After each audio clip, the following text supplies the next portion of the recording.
Sud Radio Berkov dans tous ses états.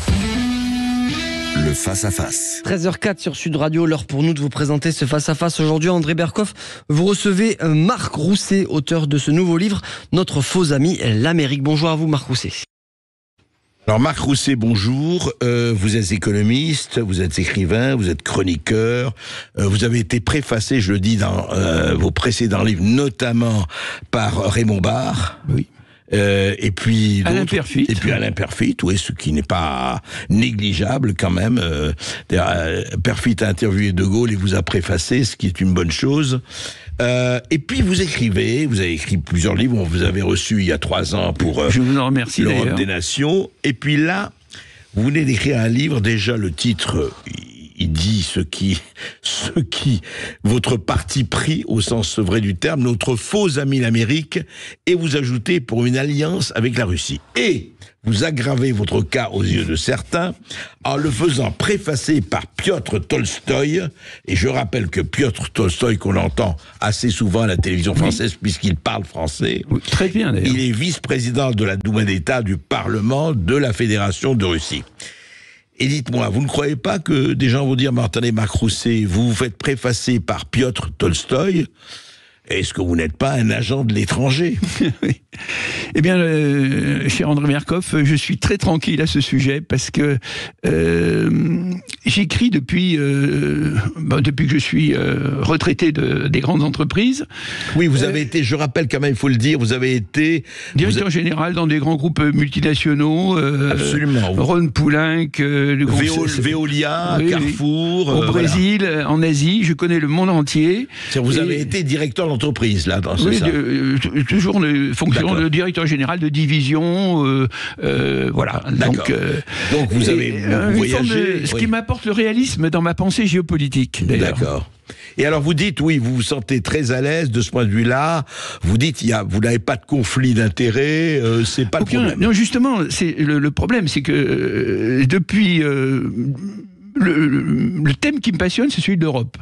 Avec Alain Peyrefitte, au retour de Harvard, de l'Advanced Management Programme pour les grands chefs d'entreprise, eh bien, j'avais écrit dans la foulée La Nouvelle Europe de Charlemagne. Avec Yvon Gattaz, qui m'a préfacé aussi, l'ancien président du MEDEF. Donc j'ai écrit Les Euroricains. Ça voulait dire aussi que déjà, je sentais qu'il y avait des problèmes avec l'Amérique. Et ensuite, en 2008, j'étais un pionnier dans la pensée des problèmes de la Russie, puisque j'ai écrit La Nouvelle Europe Paris-Berlin-Moscou, préfacé par un académicien russe qui est Alain Peyrefitte, et qui est d'ailleurs actuellement président de l'Académie des sciences morales et politiques de Russie, qui s'appelle Yuri Rubinsky. Il y a 2 ans, j'ai écrit pour une Europe des nations avec la Russie. S'il n'y avait pas la guerre en Ukraine, j'aurais écrit le même livre. Pour moi, la guerre en Ukraine vient Oui, bien après ce que vous pensez, ce que vous avez écrit. J'aurais écrit le même livre, guerre en Ukraine ou pas en Ukraine. C'est pas du tout le livre de quelqu'un qui est un enragé d'un suppôt, d'un admirateur inconditionnel de Poutine. Non, c'est le livre d'un patriote français qui est très imprégné de la pensée du général de Gaulle, que je pense quand même présenter dans une approche plus 21e siècle. Pour simplifier, de Gaulle parlait de l'Europe de l'Atlantique à l'Oural. Moi, je parle de l'Europe de Brest à Vladivostok. Parce qu'un des grands thèmes de mon livre, par exemple, c'est l'enjeu pour le monde européen que représente la Sibérie, voyez-vous. Donc tout ça, ce sont des problèmes qui sont indépendants de l'Ukraine. Alors, on va en parler, Marc Rousset, justement, du fond du livre, c'est bien ça. Alors, vous, votre thèse, vous dites, nous avons trop été, et évidemment, je résume, bien sûr, je renvoie au livre, parce que votre livre est très, très documenté et sourcé. Vous dites, nous avons été à la traîne de l'Amérique depuis X temps, et aujourd'hui, il faut reconsidérer cela, non pas en faisant la guerre à l'Amérique, bien sûr, mais en considérant qu'il y a un continent européen qui va, comme vous venez de le dire, de Brest à Vladivostok. Ça implique quoi? C'est-à-dire que vous dites, il faut changer, l'Europe doit changer de paradigme, doit changer de ligne de fond. Bien sûr. Alors ça, c'est fondamental. Elle doit d'abord se libérer de l'impérialisme américain. Comme je dis, l'Occident, ça n'existe pas. je dis bien aujourd'hui. Ça n'existe plus. Ça existait du temps des croisades, ça avait un sens. Aujourd'hui, ça n'existe plus. C'est l'Empire américain qui est dirigé par Washington et avec des multiples alliances, que ce soit... Et ils ont des alliances partout, ces gens-là. En Amérique du Sud, l'AUKUS, le Quadra avec le Japon, les Indes, l'Australie. Un tout immense, quoi. Plus le temps avec vis-à-vis de l'Europe. En fait, c'est quoi? C'est l'Empire américain qui est dirigé par Washington. Bien. Donc, il faut se libérer absolument, ce qu'avait compris le général de Gaulle. J'ai un chapitre qui reprend d'ailleurs les thèses d'Éric Branca, qui s'appelle « La guerre de 30 ans du général de Gaulle contre l'Amérique ». Il n'a fait que ça, le pauvre. Oui, mais pardon, c'est intéressant, parce qu'on va en discuter de ça. Oui, il avait quitté le commandement intégré de l'OTAN, mais il n'avait pas quitté l'OTAN. Oui. Attention. Non, il avait l'Alliance Atlantique.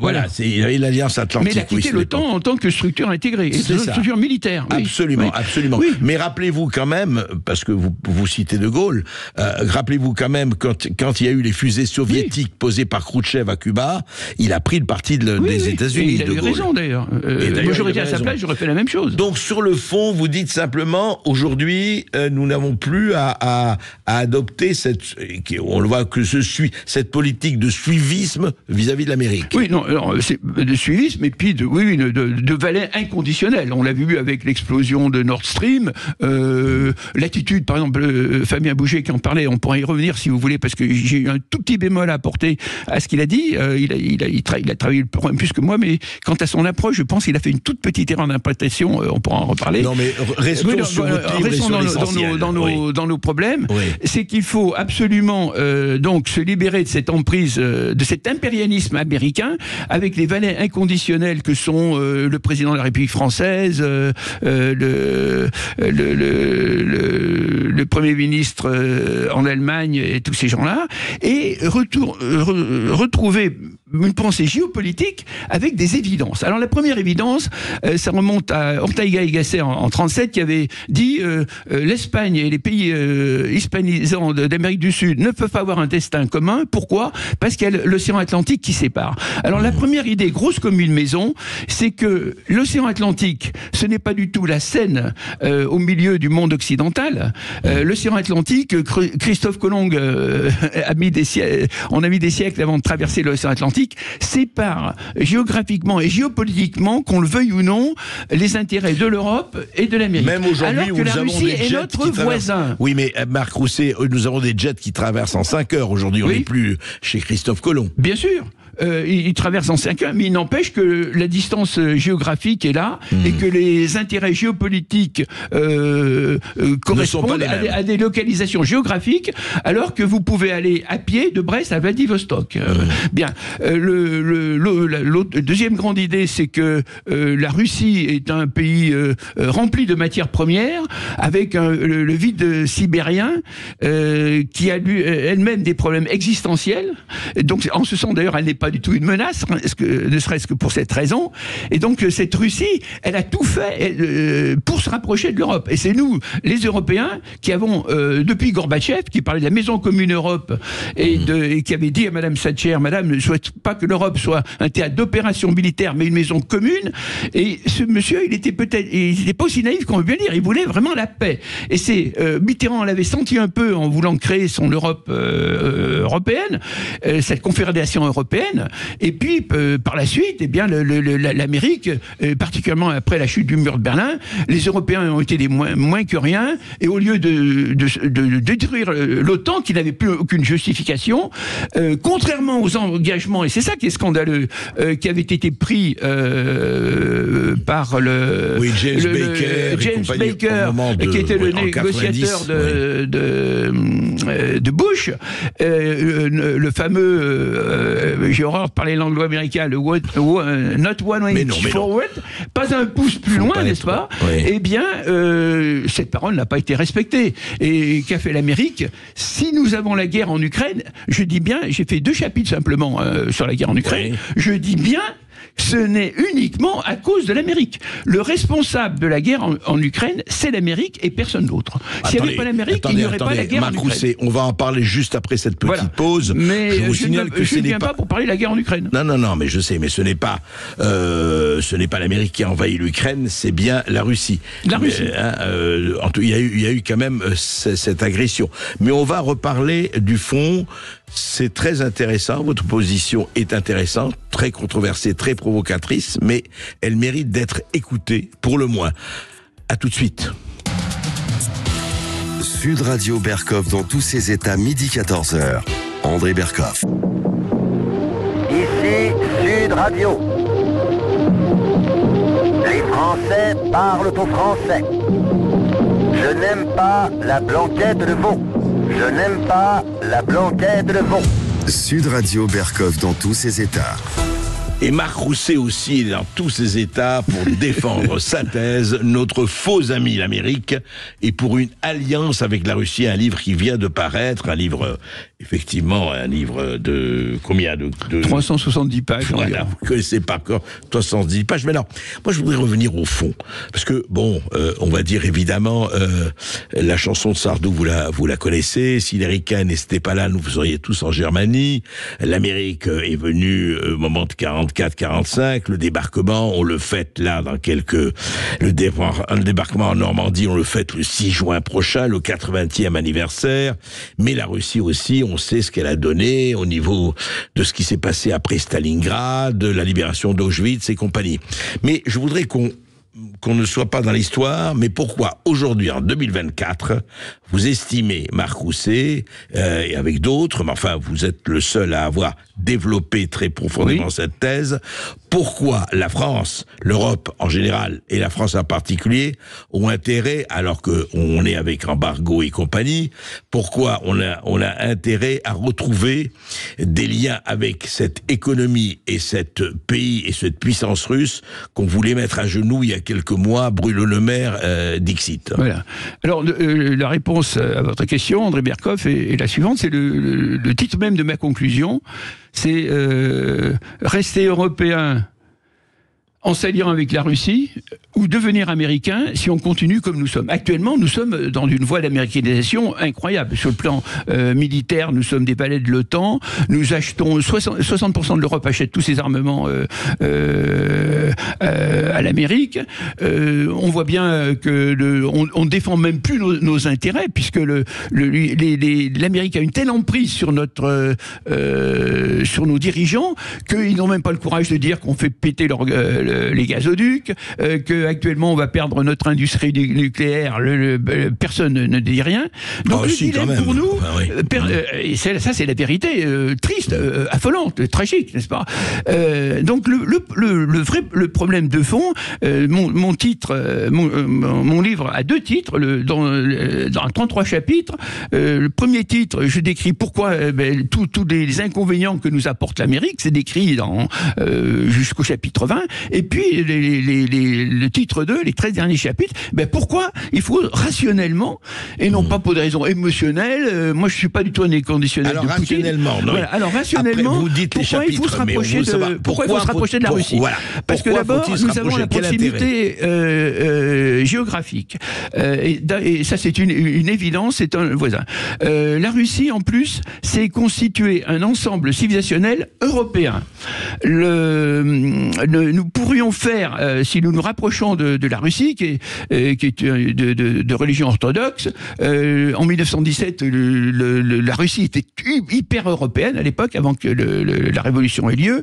Donc, pour toutes ces raisons-là, nous pouvons constituer un monde civilisationnel, je dis bien, c'est pour ça que mon livre est un livre géopolitique à long terme, mais non pas un livre de circonstances de guerre en Ukraine, qui aurait un sens. Il aurait un sens au même titre qu'on parle de la civilisation indienne, que l'on parle de la civilisation arabe, que l'on sert de la civilisation en Papouasie, etc.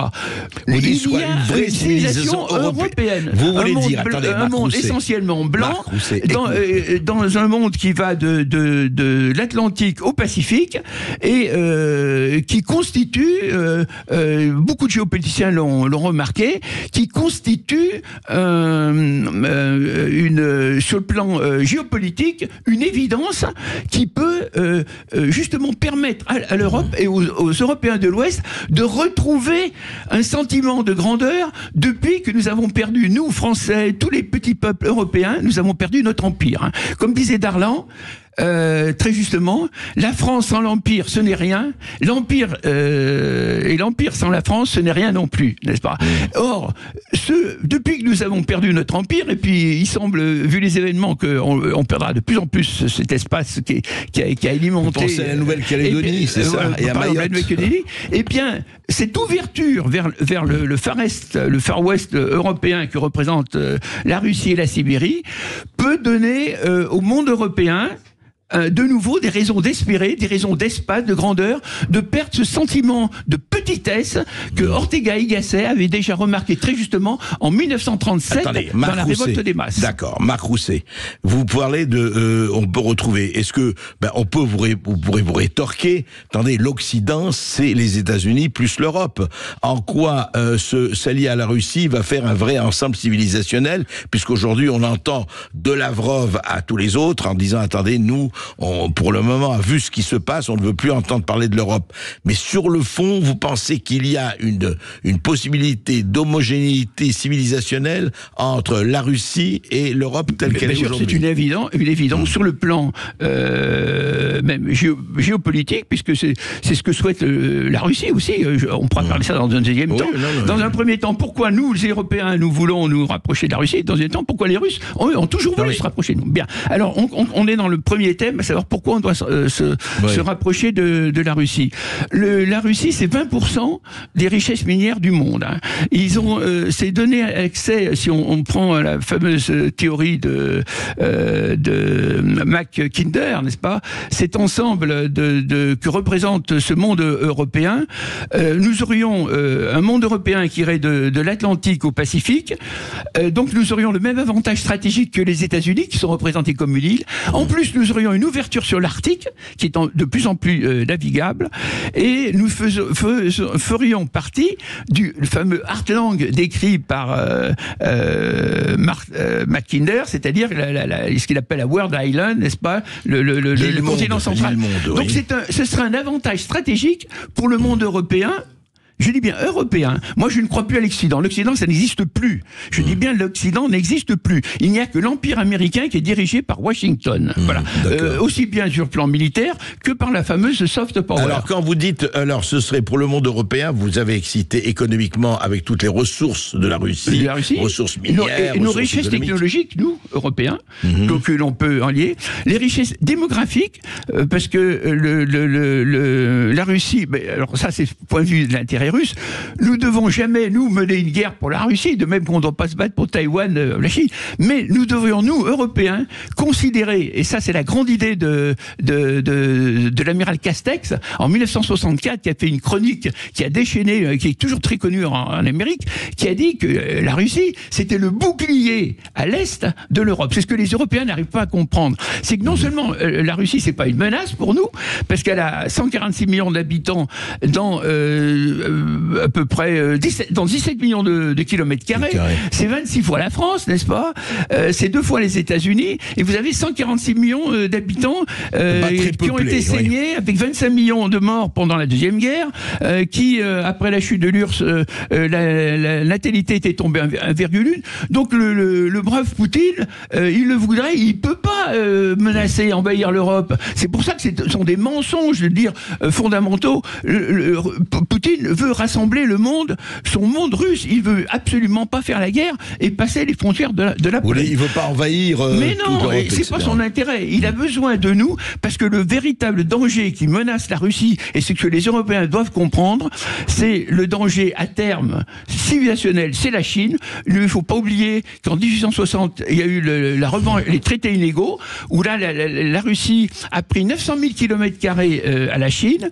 C'est le danger de l'islam, de l'Asie centrale, qui pourrait arriver à Stavropol. Et comme je dis d'une façon très sibylline, si un jour les Chinois arrivent à l'Oural, si l'islam de l'Asie centrale arrive à Stavropol, qui était le point de départ de la colonisation, où Tolstoï, lorsqu'il est allé faire la conquête de la Tchétchénie, ce serait une catastrophe civilisationnelle pour les Européens qui serait encore plus grave que la prise de Byzance par les Turcs en 1453. Et il n'y a pas un Européen qui va... Et les Européens ne sont pas capables de voir plus loin que le bout de leur nez et de sentir ce rôle protecteur que représente pour nous la Russie. La Russie est allée dans le sens inverse du monde de Gengis Khan, n'est-ce pas? Lorsque le Cosaque Yermak est parti à la conquête de la Sibérie de 1580 jusqu'en 1680, la Russie a fait le chemin inverse de Gengis Khan. Marc Rousset, vous êtes passionné par votre cause et c'est une bonne chose. Faut une être cause passionné. et raisonnée par 33 chapitres du Nous sommes d'accord. Disons une passion raisonnable, je dirais plutôt une raison passionnée. Ou une raison passionnée. C'est une bonne chose. On se retrouve juste après cette petite pause. Alors après la pub, vous aurez la parole évidemment 0826 300 300 pour réagir, pour intervenir, pour poser vos questions. À tout de suite sur Sud Radio. Sud Radio Berkov dans tous ses états. Appelez maintenant pour réagir 0826 300 300. Ici Sud Radio. Les Français parlent au français.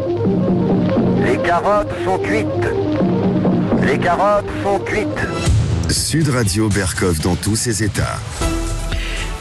Dans tous les états, notre faux ami l'Amérique, dit Marc Rousset. L'Amérique, pour lui, est un faux ami et pour une alliance avec la Russie, ajoute-t-il dans son livre. En tout cas, un livre qui est, encore une fois, je le dis, un livre qui est très documenté, qui mérite tout à fait d'être lu.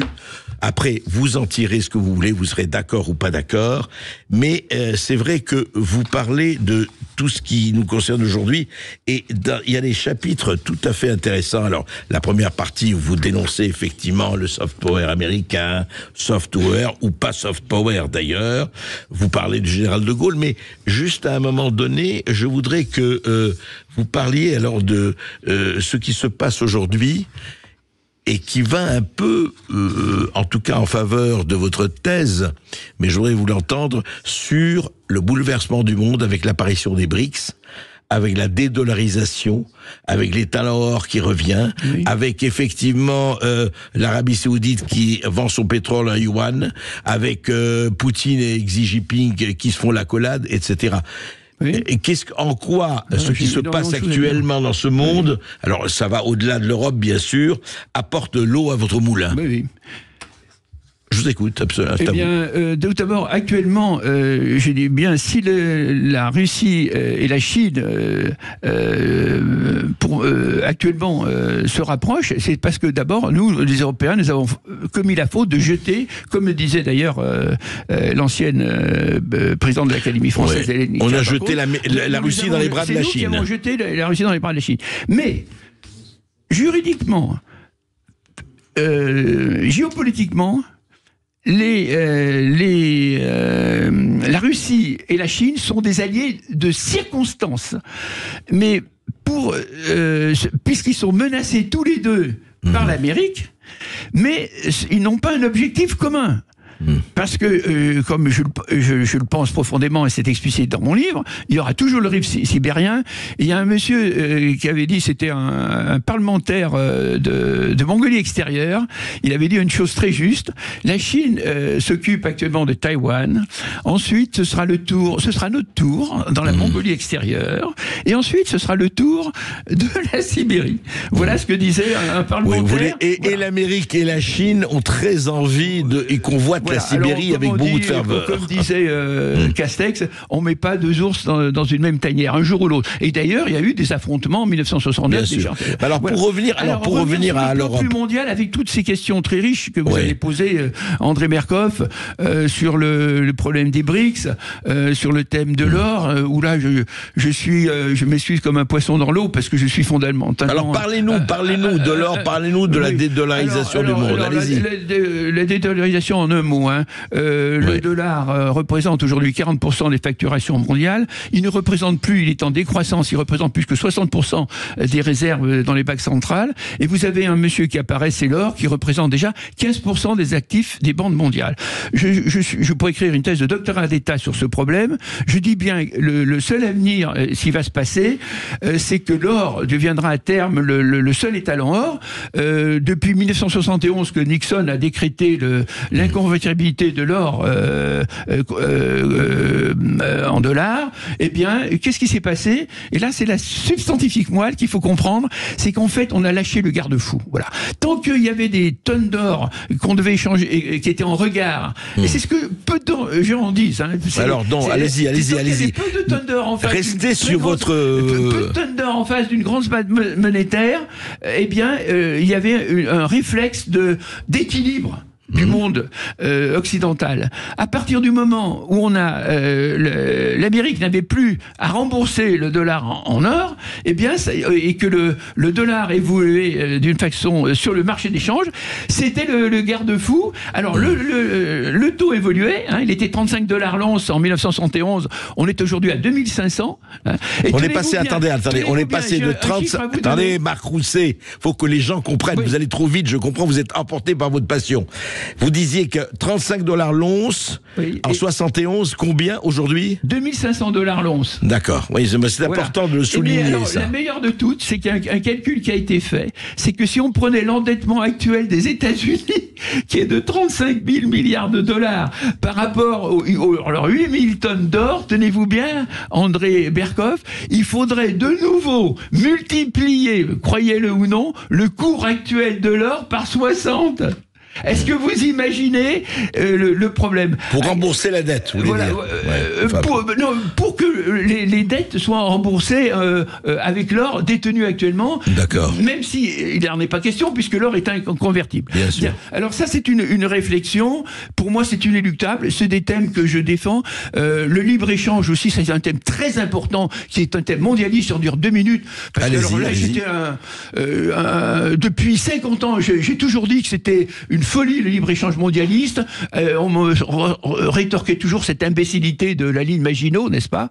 Et en 2017, c'est Trump qui a déclenché, parce que c'était l'intérêt des États-Unis, qui a déclenché le protectionnisme, n'est-ce pas? On est revenu au traité de la Havane en 1948, qui disait il faut terminer le libre-échange, il faut revenir à un juste échange et au juste échange et avoir des frontières pour se protéger. C'est ce que font les États-Unis avec les voitures, etc.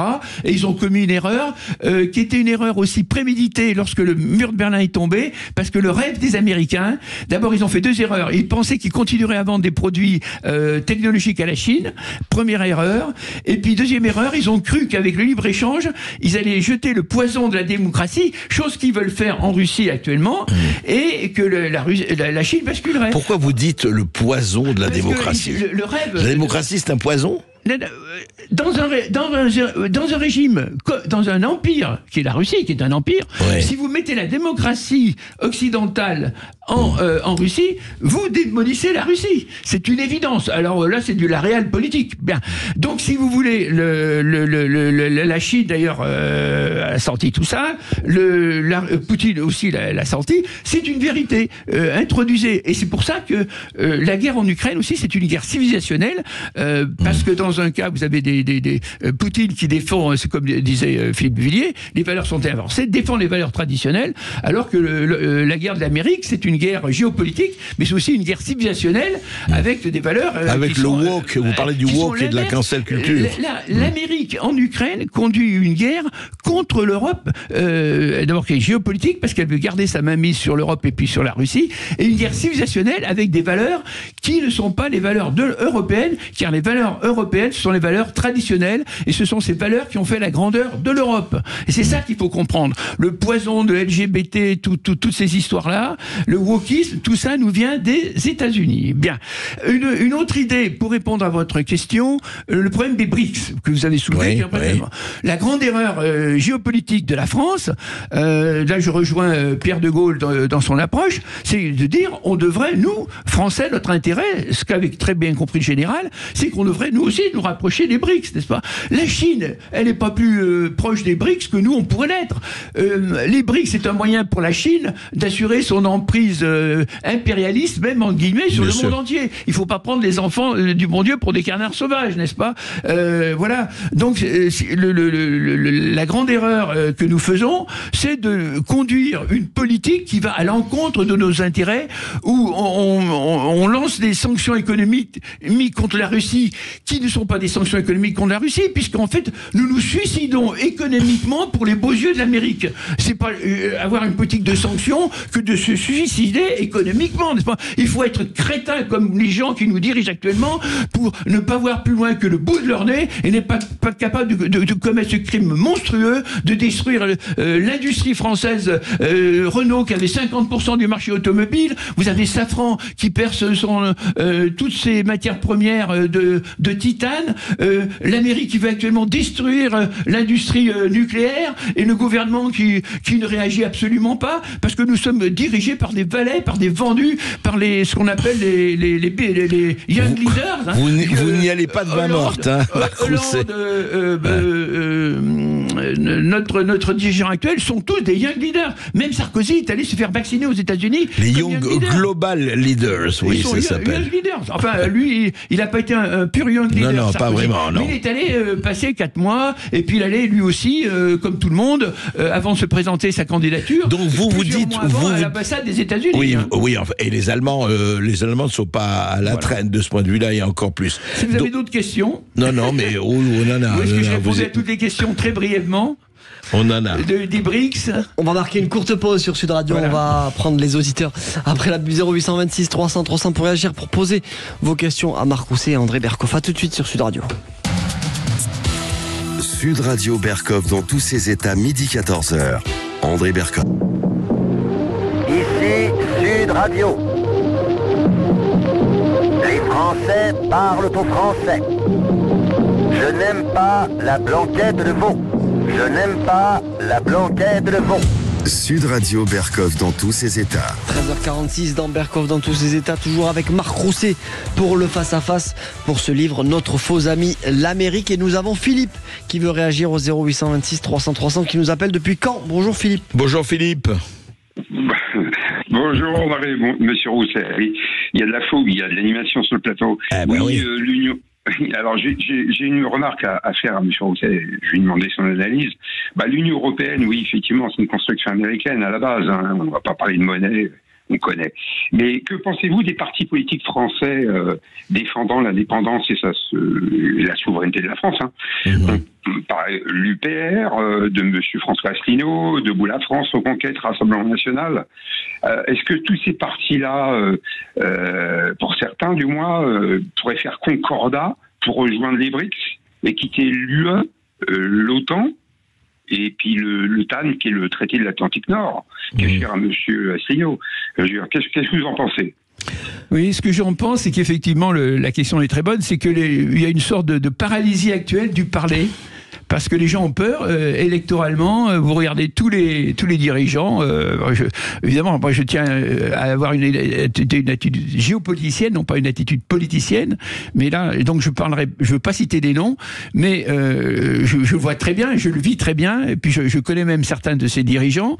Les gens sont paralysés, parce que le problème fondamental, c'est qu'il y a une doxa, vous avez un marteau-pilon médiatique qui fait que, actuellement, des gens de bonne foi n'ont absolument pas compris. C'est pour ça qu'il faut que les gens lisent mon livre pour comprendre ce qui se passe, parce que il y a un pilonnage médiatique qui fait que même pardon, Philippe. Non, mais Marc, vous ne répondez pas à la question de Philippe, même si vous voulez pas prendre une position politique. Mais enfin, la politique est là. Il ne faut pas se raconter des histoires.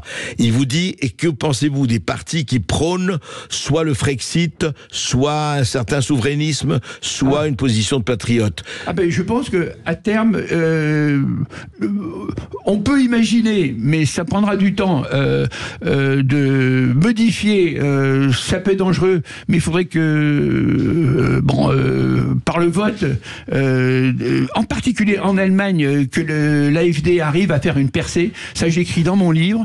Les choses pourront changer véritablement en Europe si, au lieu de faire 23%, l'AfD arrivait à faire 30%. Parce que l'AfD, il faut le dire, au-delà de l'image qu'on lui donne, c'est un livre, c'est parti. C'est développé d'ailleurs dans mon ouvrage.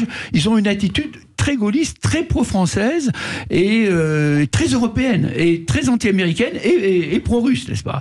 Voilà. Donc les choses peuvent changer. Sauf que le Rassemblement national, ouais. C'est la réponse à votre question. Oui. Mais si demain l'Union européenne, en tous les cas, une personne dont il faut se débarrasser absolument, c'est von der Leyen. Avec Macron, ils forment un tandem tous les deux. Qui nous ont introduit l'anglo-américain, c'est un scandale. Alors qu'on pouvait introduire la langue française, c'est scandaleux. Il faut tout faire pour se débarrasser de von der Leyen. Oui, mais alors justement, Marc Rousset, je prolonge la question de Philippe. Vous savez, l'Europe, c'est quand même, les 27, parlons pas de l'Angleterre, c'est quand même un vaisseau. Et vous savez, un vaisseau et les gros paquebots, pour changer de ligne, ça prend du temps. C'est pas facile. Ils ne tournent pas comme ça de 180 degrés. Comment vous voyez réalistement, enfin si c'est, encore une fois, je ne vous demande pas des prédictions, mais comment vous voyez, à supposer qu'il y a un fort courant pour dire oui, peut-être maintenant rapprochons-nous de la Russie, essayons de voir ce qu'on peut faire sans effectivement rompre avec l'Amérique et faire la guerre. Le problème n'est pas là. Aujourd'hui, on fait plus la guerre à la Russie, en tout cas on essaye, certains. Comment voulez-vous arriver réalistement, à voir la pratique, comment peut-on arriver là, même si c'est pas demain? J'ai une réponse très claire à vous donner. Oui. Et il ne faut pas viser ces précipitations. Et moi, je parle bien, je dis bien, je ne suis pas du tout un agent de la Russie. Je suis un Français, un patriote français qui pense que c'est l'intérêt de la France de se rapprocher de la Russie, ce qui est tout à fait différent. Mais je réponds à la question qui est très pertinente. Et j'ai une réponse très précise à donner. Je dis bien que pour sortir, excusez-moi de cette expression, mais de cette merde, de ce scandale, de cette faillite qui menace notre pays, de cette décadence que nous vivons, il n'y a qu'une chose à faire, il faut voter pour n'importe quel parti, tout ce qui est à la droite de tout ce qui est la peste, représente Renaissance, et tout ce qui est à gauche de Renaissance. Et tout vote qui sera à droite de Renaissance est un pour le futur. Voilà. Alors, il ne s'agit pas de confondre les problèmes, mais le problème vital pour la France, c'est arrêter l'immigration. Sur le plan économique, on a 2 millions de fonctionnaires en trop. La politique étrangère, c'est très important, bien évidemment, mais ça passe après arrêter ce danger mortel que représente l'immigration, surtout en voyant ce qui se passe actuellement en Nouvelle-Calédonie. Le peuple français doit se rendre compte qu'à force de vouloir flatter, et alors je dis bien, c'est même une attaque que je me permets de porter au RN, qui pour moi n'est pas un véritable... ne va pas jusqu'au bout de la réalité des patriotes français, qui flattent les Français dans le sens du poil, alors que d'autres flattent moins et ont beaucoup moins de voix, mais le RN, dans son attitude, lorsqu'on met la recette à 60 ans, la façon dont il parle, n'a pas une attitude électoraliste, mais n'a pas une attitude de responsable patriote français. Voilà. Mais de toute façon, il vaut mieux voter RN que voter Macron, que de voter Renaissance. Les choses sont claires.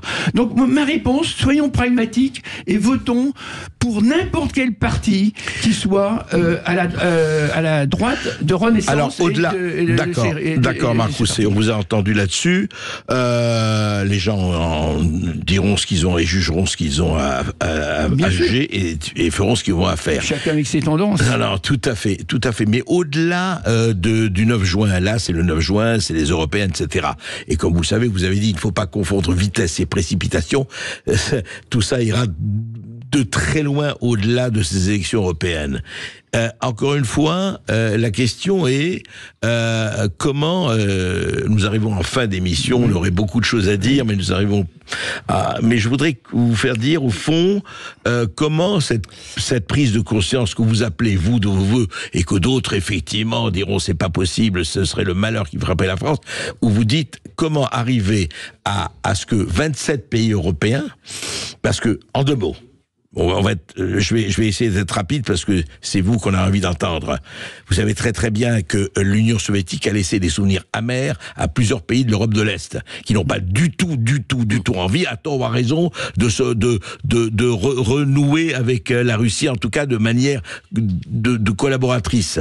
Comment faire que ces peuples, ces pays, etc., et la France et l'Allemagne se remettent en disant oui mais attention, alors votre livre dit cela, oui mais écoutez, il faut quand même tenir compte et voir cette Russie autrement que ce qu'on la voit, puisque l'Occident n'est plus là. Eh bien, il faut que justement, en France, on ait un parti qui prenne le pouvoir pour faire changer les choses. Alors, pour faire changer les choses, il faut que nous, Français, quitte à oublier le droit européen, accepter qu'il y ait de la casse, il faut quitter l'OTAN. Et puis, si on voit que ça n'a aucune chance de bouger l'Union européenne, quitte à menacer, alors par exemple, la première chose à faire, c'est prendre des mesures drastiques en se foutant complètement du droit européen, en disant le droit européen, on s'en fout. Nous, ce que l'on veut, c'est défendre l'intérêt de la France. Donc, on en paiera la force et on veut arrêter cette immigration qui nous tue et qui tue nos enfants et nos petits-enfants. Donc, il importe d'utiliser la force, d'employer la marine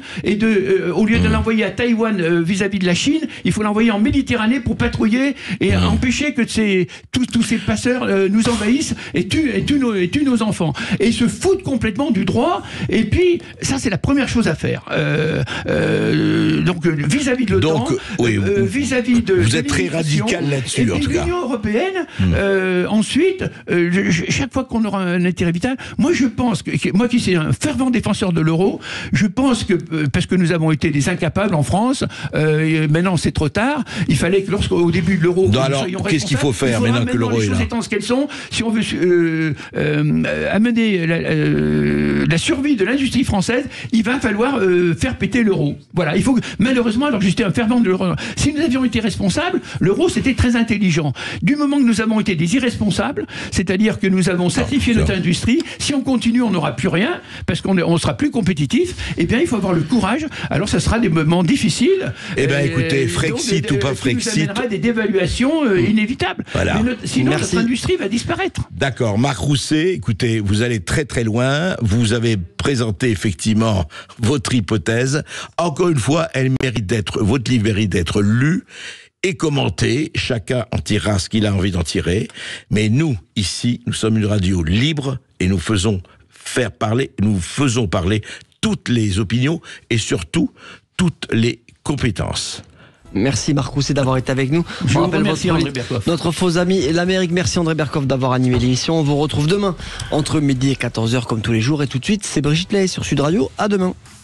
Sud Radio. Sud Radio. Parlons vrai. Parlons vrai. Sud Radio. Parlons vrai.